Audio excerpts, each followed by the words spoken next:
Thank you. Okay, I have to be quick. I have 3 pages in front of me, and I need your patience for about 15 minutes, I guess. I'll try to do my best. Okay, in this very short presentation, I'd like to discuss some aspects of this rather new Greek social bond between ideology, resistance, solidarity, and radical art. And I mention a bond because I think we have entered a phase when these otherwise semi-autonomous fields are prompted by various sides to merge and function as a new social locomotion. And I think that rhetoric was also very prominent here today. Apropos, I need to mention that I perceive the role of the performative in this new constellation as collective, definitely, of course, collective, but also disruptive and disjunctive rather than productivist or spontaneously collectivist. In order to explain what I understand as a new Greek social bond, I have to offer some vocabulary, some terms that may help the discussion. The first term I'd like to introduce is the term of integral nationalism or national integralism. You can choose whatever you like. It's a very classic term of political theory. I did not invent it. The Action Française actually invented it. I do think that recent developments in nationalist discourse prove that various mythologies of the nation are not simply put to work as reminders of a glorious past or as a means to preserve an identity, but exactly as mechanisms that try to integrate various newfangled collective and personal expressions to a new, very elitist, I have to say, anthropological figure of the Greek.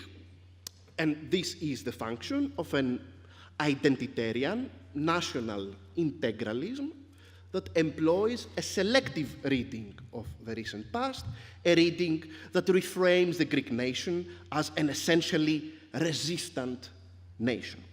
Resistance is the master signifier of this major interpellation. Moments in the history of the modern Greek nation when people and the political order did not exactly resist anything in particular, but complied with social status quo of, I don't know, labor, welfare, growth, whatever, are carefully omitted by this narrative in order to construct the ideal of an essential resistibility of the Greeks. This fetishism of resistance is best captured, depicted in a very subversive way, I think, in the play that you can see right behind me, the play New Greece, The Making of, by the fantastic artistic group. Τι να κάνω? Απόσταση. Τώρα, καλύτερα. Okay. Μπορεί να βουίζω εγώ, να μην βουίζει το μικροφωνό μου. Βουίζω μερικές φορές. Ναι. Okay. So this is the New Greece, The Making of, by the fantastic group The Beggars' Operas. In the play, a protagonist, the guy that you see over there, the dictator of New Greece, addresses the chorus, which happens to be the Greek middle class, and proclaims that capitalism does not belong to the Greek DNA. And while the Beggars' Operas seek ways to subvert the national interpellation, I think that the function of this national uplift is really sovereign among various cases of alternative media, activist filmmaking, and amateur documentaries proliferating in the regime of Greek crisis. A great example is the 2013 documentary «Να μη ζήσουμε σαν δούλοι», Let's Avoid Living as Slaves. I really suggest you watch this on YouTube, in case you haven't. Some of you participate in it, actually. Various examples of social struggle, alternative structures of healthcare and social spaces are documented under, of course, the folk sound of the music background. And the film depicts,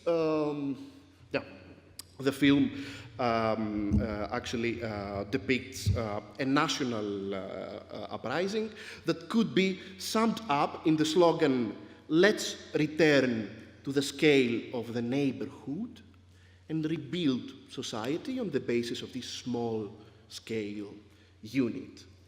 So national resistance and return to the neighborhood are almost some sort of synonymous thing here.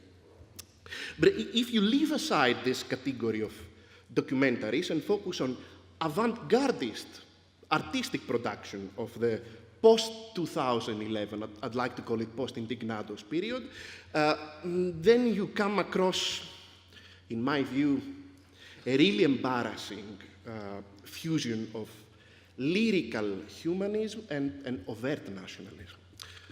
We've witnessed documentaries, artistic documentaries, comparing recent social struggles to the fighting spirit of EAM, the National Liberation Front under the Nazi occupation of Greece.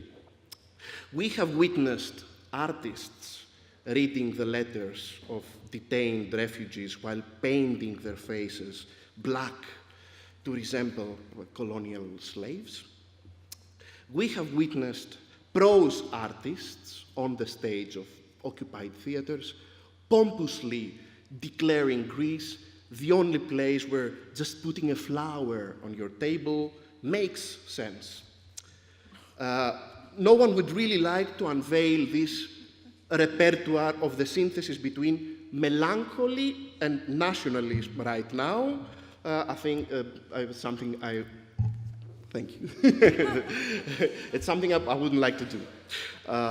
It is, in this very, in this heavily loaded field, the disruptive function of the performative lies in the act of a small, of a small Antifa group that back in September 2014 organized a counter demonstration against an anti-Semitic mob of artists and cultural producers that gathered outside the Michalis Kakoyannis institution to complain about the collaboration between the particular institution and the University of Jerusalem on a series of theater seminars.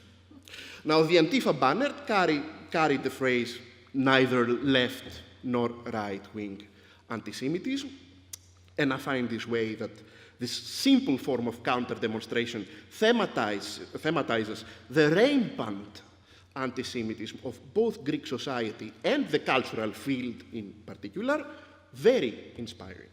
Especially the way the Antifa group signed its web manifesto as the children of George Soros.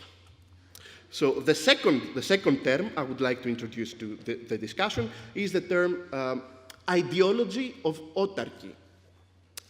And so be careful I don't mention autonomy, because I still consider it a different thing. And I wouldn't like to mess these things right now. Ideology of autarky. A range of discourses seem to participate in this process of raising autarky and self-sufficiency to a bright social maxim. From official state promises, not praxis, promises, for a policy of outsourcing decision-making to solidarity networks, to various theories of degrowth and localization, like that of Georgios Kolempas, for example, to expressions of neo-folk ruralism, such as that of Yannis Makridakis. There is a hegemonic horizontal idea. It was expressed here as well in the morning, many times, repeatedly, that in order to achieve some sort of true internationalism, you have to, first, recover national sovereignty by retreating to small-scale level and activating various local possibilities, identities, spaces that have been suppressed or enclosed by the neoliberal order. By the way, this artistic fetish with the activation of spaces, as though spaces are inactive and sort of the artists are going there to activate them, has to be debated seriously at some point of time. In my view, this ideology of autarky is nothing more than a proto-corporatist fantasy of a third way beyond the legacies of both state socialism and market capitalism. And my interest here is to see how the discourse of the commons participates in this constellation. You remember the example of Mondragon that was elaborated in the morning. You know, Mondragon is an experiment of corporatist, distributist, Catholic social teaching. And well, I'm not going to lecture on distributism right now, but the idea of distributism and the legacy of distributism is a pretty grim one. Anyway, I suspect that in various ways, this ideology of autarky relates to the rapid popularity of the idea of commons in Greece. For example, it is surprising to see how the commons are discovered as pre-existing social and cultural formations of a suppressed local, exceptional, historical past. In various cases, the commons are described as immanent to the Greek soil. And even when this logic is not explicit, commoning is understood as a means to extend, rejuvenate, and develop various existing, mostly agrarian localities.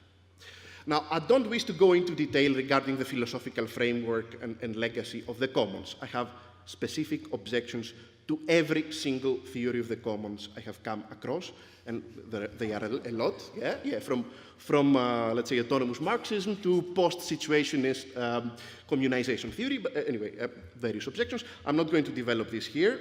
These objections have to do with how the idea of community is heavily fetishized and naturalized, despite the attestations for the opposite. But there is one thing, really one thing, I can't understand. Only one thing. When we organize a debate or festival about the commons, like, for example, the Greek Commons Fest, why do we have to include lectures and opening presentations on Greek ethnic communitarianism of early 20th century, like that of Karavidas or Ion Dragoumis, and lament over the loss of the beautiful Greek communities of the Byzantine and the Ottoman past that were destroyed by the Leviathan of the modern Greek state? Moreover, why do we perceive Ferdinand Teni's organistic theory of community as relevant to the paradigm we wish to propose? Why do we propose such a framework by suggesting that we have to preserve the authentic life of community against the transvestite practices of central administration? This is the language used. Would the persons named Syndronaftes, Argo, Iasonas, Talos from the recent Commons Fest like to explain me why, if they are here? Anyway, nice nickname. Kostis, we are going to be physically ejected from the building in 20 minutes. So I can stop here. Yeah, okay. Yeah, thank you. I was actually going to say if you'd like to wrap. Was just half of my paper. No, there's nothing. It's half of my paper. I cannot sum up everything. Or perhaps some representative of the Zeitgeist movement, because, you know, they also participate in the Commons Fest that takes place in Greece. The Zeitgeist movement, guys, fuck me dead. I mean, the Zeitgeist movement, a right-wing, conspiracy theorist, anti-Semitic movement. Why? Anyway, another time, at another place.